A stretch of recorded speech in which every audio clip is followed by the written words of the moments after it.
We'll call the meeting to order. Ask you to join us in the pledge. I pledge allegiance to the flag of the United States of America, to the republic for which it stands, one nation, under God, indivisible, with liberty and justice for all. Tonight we have a recognition for our firefighters and Mr. Dale Gotts, 35 years of service. Chad Stender, 22 years of service, and John Davidson, 20 years of service. I have the honor and privilege of recognizing these three firefighters as they retire from Winston Volunteer Fire Department. Dale Gotts has been a member of the fire department since 1987. Chad Stender has been a member since 2003, and John Davidson has been a member since 2002, and he also has served as fire chief. Together, they have served the Winston community for over 75 years. These fine men are retiring with many years of experience and many hours away from their families for calls and training.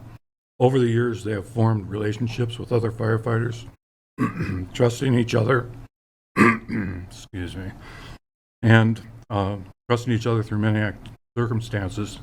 Dale, Chad, and John have been models of courage and bravery, which are an essential part of the job, and they have met this challenge many times. Congratulations and thank you for your dedication and commitment to the citizens of Winston and the Winston Volunteer Fire Department. Thank you. We have some plaques for you guys.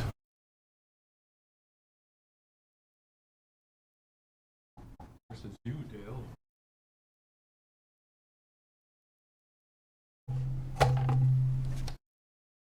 Not for you, Mr. Kravitz.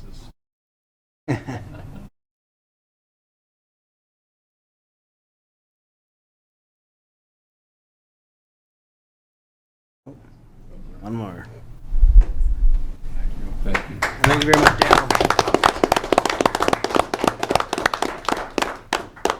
Chad here? Nope. John Davidson here? Chief, you want to really guess? You guys get these? Okay, thanks.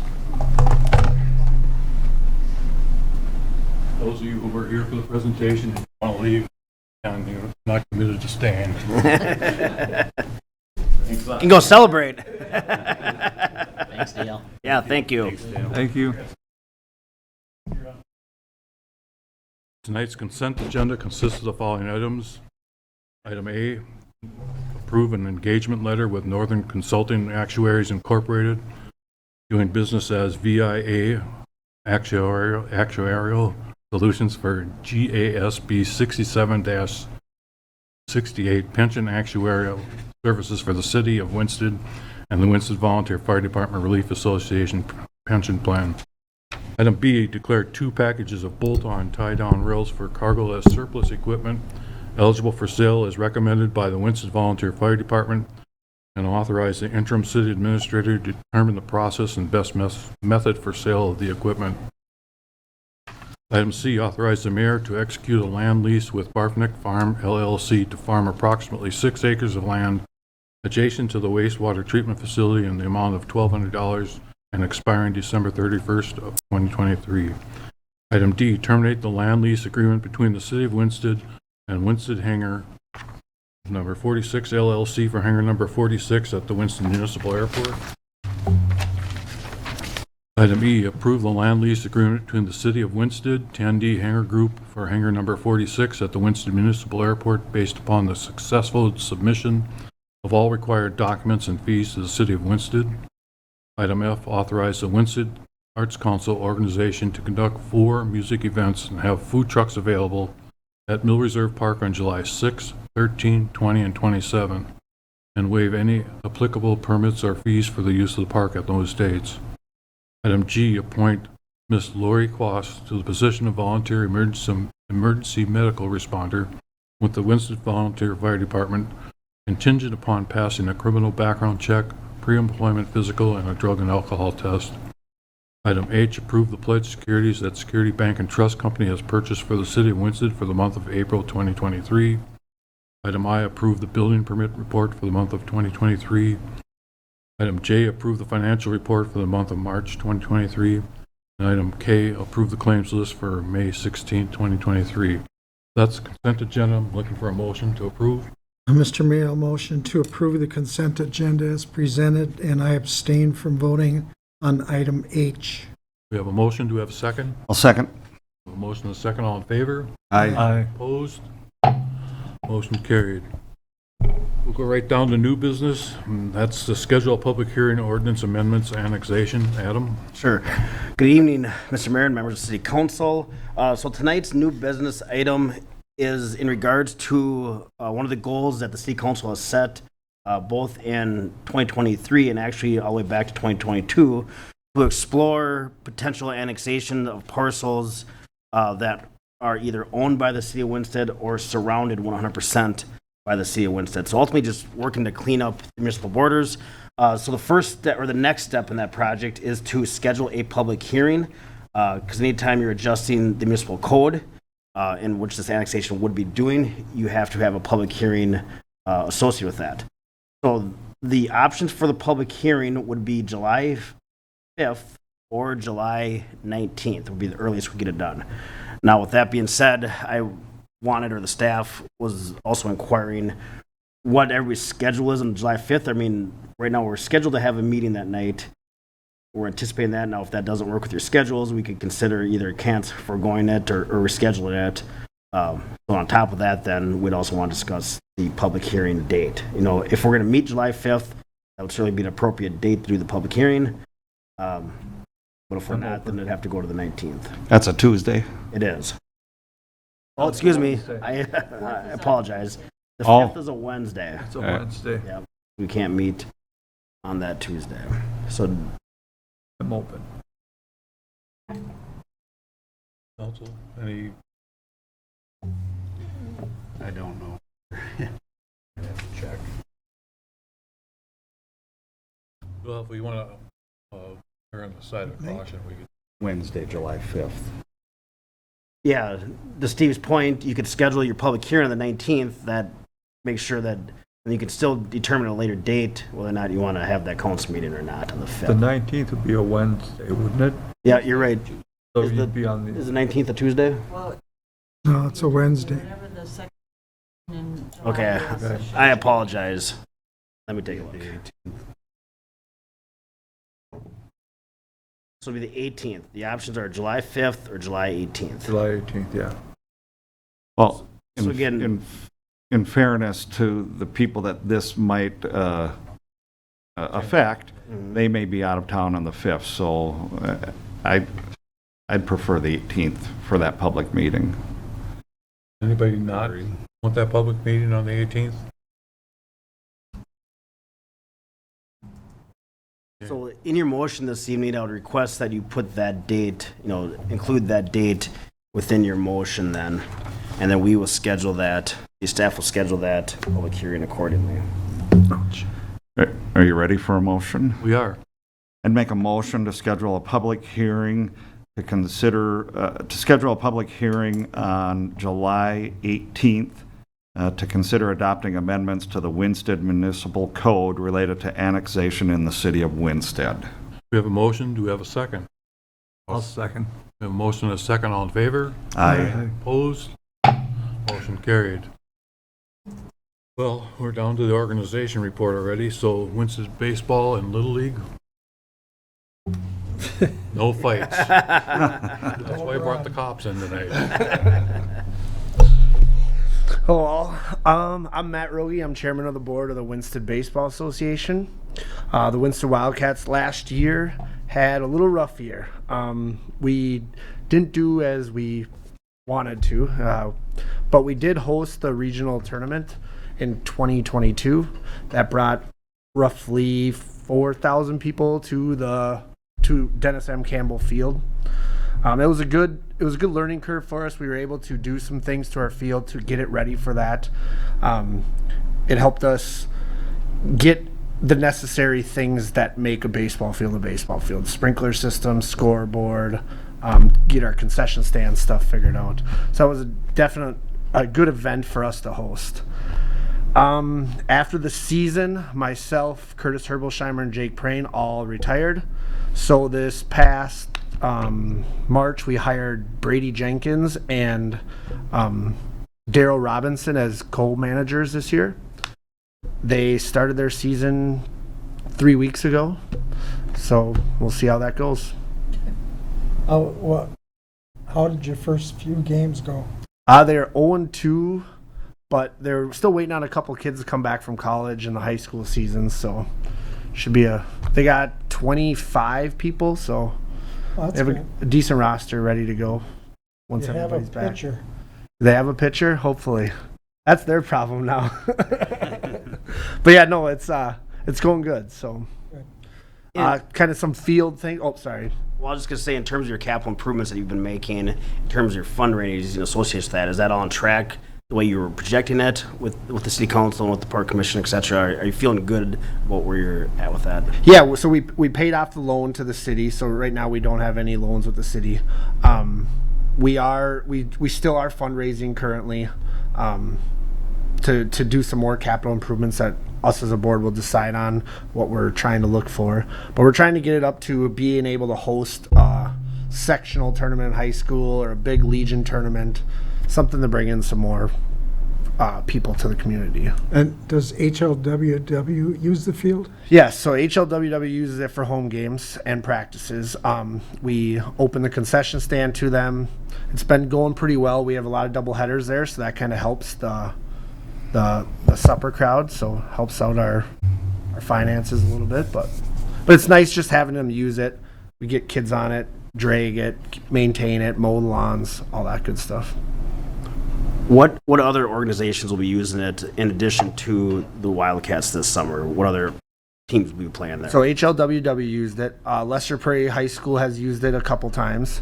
The 14 AA Howard Lake Baseball Association or whatever the team will be using it also.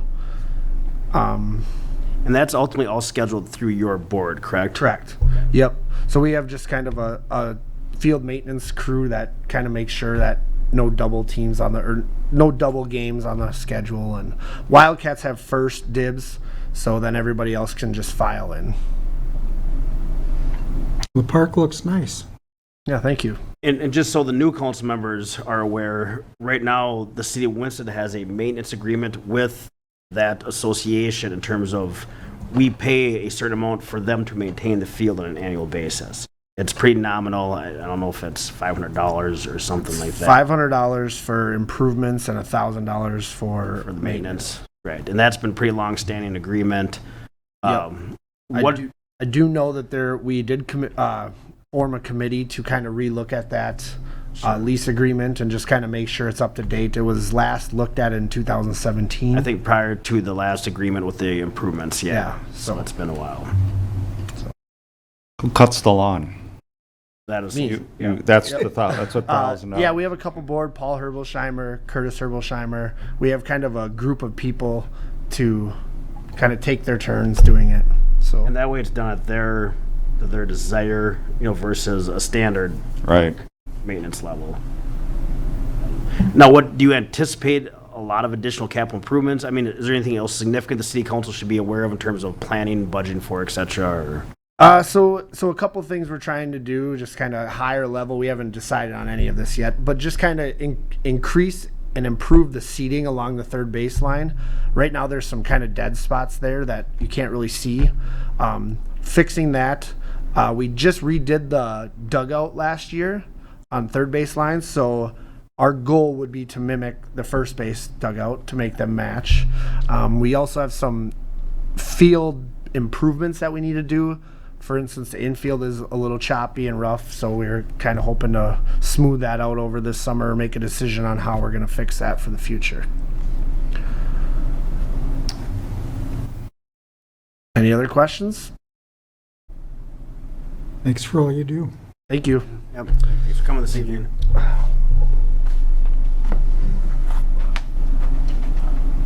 You may leave.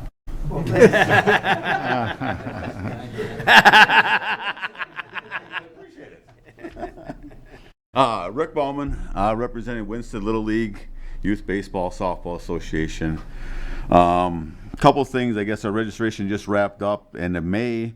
Our numbers are holding steady for that. T-ball, we run it on a Tuesday and a Thursday night. We average about 30 players a a season, we're at 27 this year, 18 on Tuesday nights and 9 on Thursday nights. Mixed rec are for ages 6, 7, and 8-year-olds, our first and second graders primarily. We average about 40 players there. This year we're at 39. So we have 3 teams of mixed rec that use Barrett Field on a regular basis. We have 2 machine pitch teams this year that will use Southview Field. Through the Laker baseball, we kind of combine that together. Then also with Laker baseball, we're combined with ages 11 on up, and we have 14 teams there. So in total, we're looking at 19 teams between those 2 organizations. In Winston alone, we're looking at T-ball 2 nights, Tuesday and Thursday, and mixed rec 3 teams, then the 2 machine pitch, so 7 total. But there are 2 12-year-old teams that play on Barrett Field opposite the mixed rec teams. So those fields down there are being used Monday through Thursday every night of the week, except for Westgate, which is Tuesday, Thursday for just T-ball. So practices are usually held on Sunday nights because the fields are busy. Because of the field shape right now, we have not been asked to host any tournaments in a couple of years because it kind of has deteriorated. Unfortunately, my help has declined to just me. I'm left. I'm the only one due to parents' kids just getting older. I'm kind of the sole survivor left of that group that I had many years ago. So unfortunately, with my family and kids, I've gotten busy. I haven't been down there as much to maintain some of that, so I'm looking for some help, obviously, with that situation. Our coaches do a nice job with that, kind of help and maintain what they can. We do have some high school kids that will chalk it from time to time. And our coaches do the best they can after games and things like that. My uncle will drag it at times. We have a field or a tractor at Southview that helps drag that field at times after games. But we'll still need more help, obviously. Couple of things with that. Our organization has put the scoreboards in. They are all hardwired to be used for the teams. I believe I've been in contact with Chris Barr as far as kind of making sure that that gets up and running this year for those teams that use those fields. Question always is bathrooms at Barrett. You know, I don't know what the standing situation is there, but our teams are starting to practice there. We want to make sure that the water is there, and with our younger kids, obviously, you want those open for them, or have a porta potty there for them to access and things like that. All of our locks have been changed this year to a combination lock instead of a key lock, just because of just easier. We've done keys for the last several years, and it's just, you know, it's always making more keys. We have new coaches, constantly turnover, so it's just easier to go to a combination lock for that, and I'll make sure I get that combination too. I've already shared it with a few people, but to the city as well. So same combination for all 3 sheds, so it's real simple for anybody that needs access to anything in there. So. And then also we're always looking to upgrade different things. We've done some different things with the sheds on the field, with the dugouts at Southview. Just always trying to make our playing surface as safe and user-friendly for our kids that are using it, because in the summer it gets used quite often down there. There's families and kids, and no bias to the older kids, but the younger kids bring in grandpas and grandmas, and those places it gets busy down there. Those fields are full on those nights when the younger kids play. So we do have a field schedule that we do put out. In the past, I've shared that with Mr. Burkles and that. I know Mr. Schlegel has access to that, and that's something that we can also share, so you can see how often the fields are being used. Our coaches all have access to that as far as when teams are being used. I go in there and put games in there for the Winston field, so everybody's aware of when it's open, when it's not open. I've reached out to Raquel in the past too about just different things, so you guys are aware of when it's being used, when it's not, to try and make that as user-friendly for everybody that needs access to that, obviously.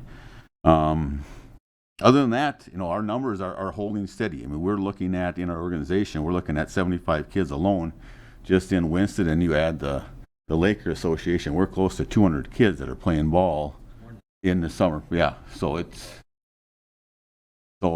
our numbers are great, honestly, for what we do and the kids that we get involved, boys and girls.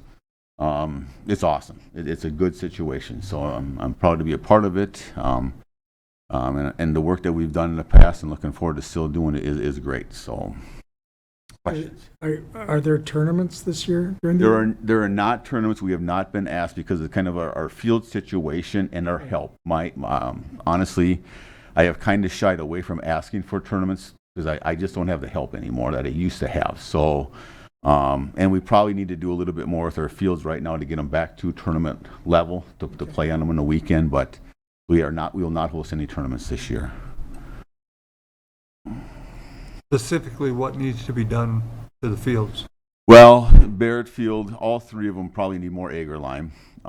We need to probably spray the fields. I don't know if they've been sprayed yet. In the past, we'd always spray. The city would always spray them and kind of take care of the weeds and that. It's getting to a point where both Barrett and Westgate are overtaken. The infield is by weeds right now. And Southfield's looking pretty And Southfield's better, but it still has some issues. We've drug it better. My uncle typically lives across the street there from Barrett, so he'll drag it, but he still does some things too. So until teams get down there, he doesn't really do it much until teams are practicing on it, which they started now this week, which helps some. But we got to still kill that grass to kind of get it so we can drag over it and get it out of there. In the past, we've done a fall cleanup day down there, but like I said, my help is so minimal now. I still got people that will reach out and try and do some things, but I don't have a group like I used to have in the past of 10, 12 people. So.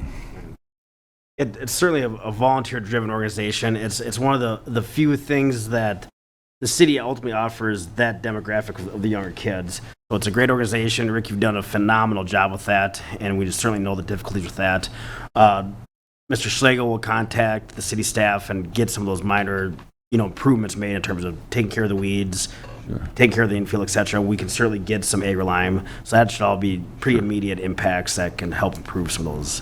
And we have money too, so with the stuff that we've done so we're not opposed to helping like we have in the past. It's really not a cost-related issue, it's just a timing. Okay, so but like I said, we have money in our bank account yet too that we've, over the years, we no longer ask our businesses, local business for money because we have built up with the tournaments we've hosted in the past and just some of the things that we've been able to do. We do have a little bit of a buffer in our checkbook that we haven't had in the past. When I first took it over, there was very little money in there, and now we've got a little bit of money in there to do some improvements. Sure. We've talked about different things that we'd like to see yet, still do, but like I said, I'm looking for new help to kind of get some of those ideas too, rather than just me kind of making that decision. So, I wonder if that's something we could put in the next utility bill? Yeah, I mean, if you would like to work with city staff, and they can certainly try to provide notices out there, looking for assistance in that organization. I think that's, again, because it's one of the few things that as a community we offer for that younger demographics. Yeah, I tried to put in the paper on it a few times, and obviously I reached out to all of our younger families, T-ballers that want to get involved. And people are busy. Like I said, everybody, we've been lucky enough to get enough coaches the last couple of years. But we've had years where we're begging coaches to get involved. But we've been pretty fortunate this last year. T-ball, we have 27 kids and we have 12 coaches, which is awesome. It's usually we're at 4, but we've got 12. So we get them all shirts, we get them all hats, we make them feel good, and hopefully they come back. We tell them they're locked in for 10 years. So. Double their pay each year. So that's right. So. Other questions? Did COVID have an impact on the Little League at all? Definitely did, yeah. In regards to volunteers maybe too? Absolutely. Yeah, we've lost some kids over the years because of COVID and just different things. We've gone away from helmets and just, they all provide their own stuff now, so there is a little bit more of a cost into it. But we have banked up. We do have helmets for kids that can't do that. We still offer for those kids that can't afford it. We take care of that fee. That's never an issue. We never turn anybody away, but it has taken some issues with some families, especially bigger ones. There's families that have multiple kids at different levels. They're playing 2-3 nights a week already. To run a 4th night, it gets to be an issue. Especially with the young ones. T-ball, that's where our numbers get kind of off staggered because I let them pick. In the years past, I've said, Lester Prairie does it where they have 4-year-olds on one night, 5-year-olds on one night. And it doesn't always work that way. It's better for parents just to pick the night that works best for them. So that's where this year we got 18 on Tuesday and 9 on Thursday. It works. It's not ideal, but it works for our parents. So we make it work. Did our current city administrator or incoming administrator make you wear that hat? They did not. No, this is kind of changed over from my baseball one to my football one. So no, I didn't. They did not. No, Okay. No. I get bonus points for that? Actually, just points, yeah. Thank you for all you do. Yeah, No, thank you. Thank you, Rick. Appreciate it. All right. Okay, All right, thanks. Thanks, good evening. Come to the open forum section of the meeting. If anybody wants to address the council, this would be the chance to step up. Doesn't look like there are two people want to talk to you guys, so. Interim city administrator update and announcements, Adam? Again, just to keep the multifamily housing project in front of everybody, we finally have the information we need to make our final review of the land application, so I would anticipate some action for the city council at the next city council meeting. And that is still in place, and we're ready to continue to move forward with that, I believe. So, other than that, that's all that I can discuss here this evening, unless Neil has anything. Tom, you have anything? Nope, I'm good. Jeff? Nope. Jesse? Steve? Nope. Then I'll make a motion, we adjourn. I'll second that. We have a second, all in favor? Aye. Aye. Meeting adjourned.